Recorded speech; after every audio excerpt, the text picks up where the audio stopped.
The coronavirus has turned the land down under upside down. Australia used to be known for its fierce individualism and defense of personal freedoms. Well, now, lockdowns, intense tracking of citizens have people claiming the country has turned into a police state. All this when fewer than 1,200 residents have died from COVID in a nation of 25 million. Dale Hurd has the story. In a now viral tweet, an Australian posted what they said is a view of the world's largest prison from space, a map of Australia. Australia is still a democracy, but its COVID restrictions are severe. It's hard to enter or leave the country unless you're a politician or a celebrity. Citizens are tracked with apps and soon by facial recognition. In some states, you have to have your phone scanned before entering a church. And some have been arrested for simply posting on social media about protests against COVID restrictions. The rest of the world is starting to ask if Australia can still be called a free country.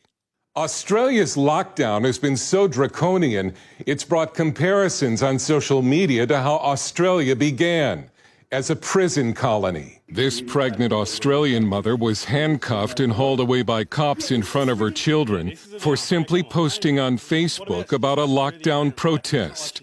The charge was incitement. What on earth? Excuse me, what on earth? Just put your phone down. Can you record to- this? I'm in my pajamas. What's I had this? an ultrasound in an hour. Yeah, she's pregnant. This leader of an anti-lockdown group, also arrested for incitement, has now been in jail for 3 weeks. You're under arrest for incitement. Have you guys been following me? Police helicopters look for lockdown violators, like these folks trying to enjoy an evening on a rooftop.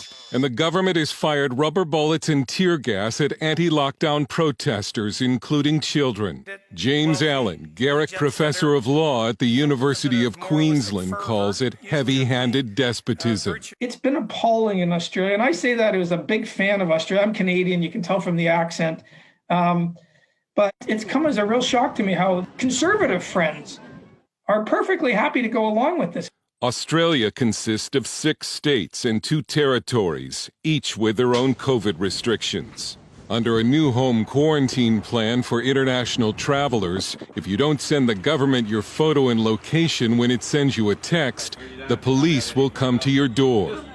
Melbourne pastor Paul Furlong has been arrested 3 times and placed in solitary confinement for opening his church during the lockdowns. The reason I did was for what I believe was a greater law, and that was to obey the word of God.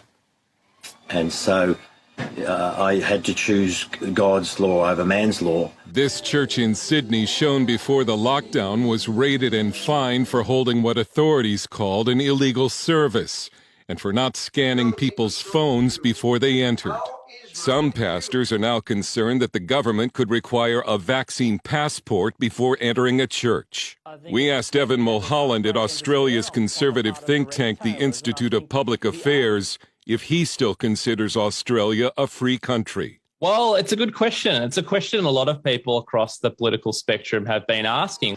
These things don't happen in a vacuum. They happen when the political and cultural elites slowly take away our freedoms and they become normalised.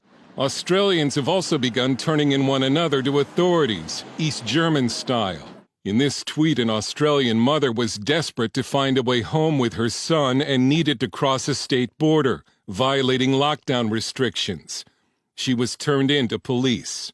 With this kind of behavior, you might think many thousands of Australians have died from COVID. But the death toll is under 1,200 out of a nation of 25 million people, or 0.0047% of the population. Almost 3 times that many Australians die every week from normal causes. But one poll showed most Australians favor living without freedom because they fear COVID more than any other Western nation. You know, the media has just scared people senseless. The average person thinks, if I catch this, I'm going to die. There have been several large and sometimes violent demonstrations against the lockdowns and against planned vaccine passports, and hundreds have been arrested. The government says the death toll would have been much worse without lockdowns, and is saying now that life can only return to normal when most of the country is vaccinated. They describe giving back our freedoms as some sort of a treat, as some sort of a reward, something that can be given back to us and aren't our fundamental freedoms that were stolen from us in the first place. The Australian journalist Clive James once said the problem with Australians is not that so many of them are descended from convicts, but that so many are descended from prison officers. It's a quote that's being talked about a lot these days. Dale Hurd, CBN News. Now, don't think this can't cross an ocean and come to us. The panic, if you will, over COVID-19 is certainly spreading. It definitely spread to New Zealand, where someone was arrested literally for having KFC in the trunk of their car. So you look at these mandates, these mandatory lockdowns. Are we going to get to mandatory vaccinations? All in an effort to stop a horrible disease. I don't want to minimize COVID-19. Particularly if you're at risk, which means are you over 60? Are you overweight? Do you have diabetes? Those kinds of things are all precursors to having a really bad case and facing death as a result of this disease. But that's not most people. And so you look at what I consider draconian measures where you shut down churches. We've seen that here in the United States. California had a series of lawsuits. They all lost them because of our rights under the Constitution for freedom of religion and freedom of assembly. All of this is being tested to the limits.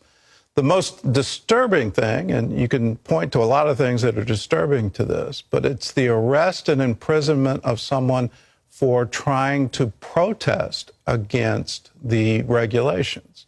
And using the word incitement. So you try to plan a peaceful protest, and I assume that was the plan. There wasn't a plan for let's overthrow the government by force of arms, but let's have a peaceful protest.